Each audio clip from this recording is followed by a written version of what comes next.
カムリ入門その3です。因果関係論は難しいのだということについて説明したいと思います。因果関係は、例えば歩行不安定の問題の原因は下肢の筋力低下であるなどとおなじみの考え方ですけれども、意外に難しいのです。例えばですね、スタフォード・ビアの挙げた例、アイデアを見てみましょう。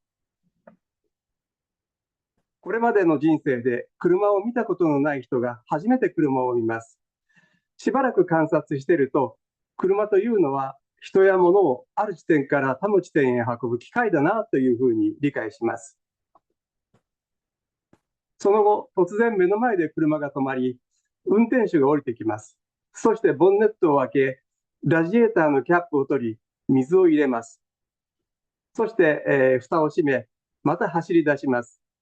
そうすると、この光景を見たこの人はですね、どんなことを思うでしょう。つまり、水を入れた後走り出したわけですから、車とは水で走る機械であるという誤解をするかもしれません。これは水という入力の後に走り出したという出力があるんで、簡単に因果関係をしてしまいやすいんですね。人は因果関係の罠に陥りやすいと言われています。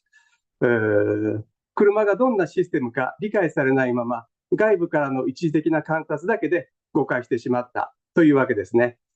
他にも心理学の実験で、乳児はすでに因果関係を理解しているという研究もありましたよね。ボールがぶつかって、もう止まってたボールが動き出すっていう実験ですけども、有名ですよね。もう一つ、哲学者の大森正蔵さんのアイデアを紹介します。一点にわかに書き曇り、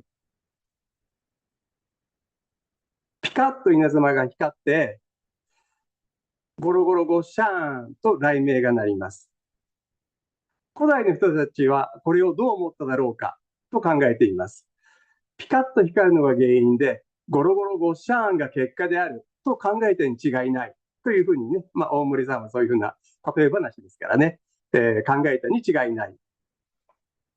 現代の私たちから見ると、摩擦電気による空中放電が原因である。そしてピカッと光る稲妻とゴロゴロゴシャーンとなる雷鳴のどちらも結果であるということが分かっています。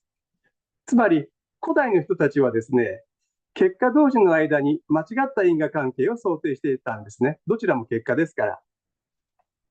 あなたは古代人はまだ無知だなと笑いますか？というのもですね、こんなことを言うセラピストがよく言います。肩麻痺患者は立ち直り反応が悪いから歩行が不安定。立ち直り反応が原因で歩行不安定だ。だから立ち直り反応の訓練をするんだというセラピストに時々出会います。これを見てみましょう。原因は明らかに脳細胞が壊れたことですよね。これが原因です。そうすると、弛緩性麻痺が出てきます。これが結果ですね。その他にも、姿勢が悪いであるとか、立ち直り反応の低下であるとか、筋緊張の不均衡だとか、歩行不安定といったたくさんの結果が生まれてきます。つまり、このセラピストは、立ち直り反応の低下という結果と歩行不安定という結果の間に間違った因果関係の想定をしたことになります。そうするとですね、立ち直り反応が良ければ歩行も良い。立ち直り反応が悪いから歩行が不安定。だから立ち直り反応の訓練が必要なんだと反論されることがあります。これもですね、相関関係ですね。麻痺が軽度であれば歩行も良い。麻痺が重度であれば歩行も悪いという相関関係を表しているだけで、決して因果関係ではありません。だから因果関係の想定は意外に難しいということですね。結果同士の間に間違った因果関係を想定してしまう。相関関係を因果関係と勘違いする。システムの構造、作動がよく分かっていないので、誤った説明をしてしまうということです。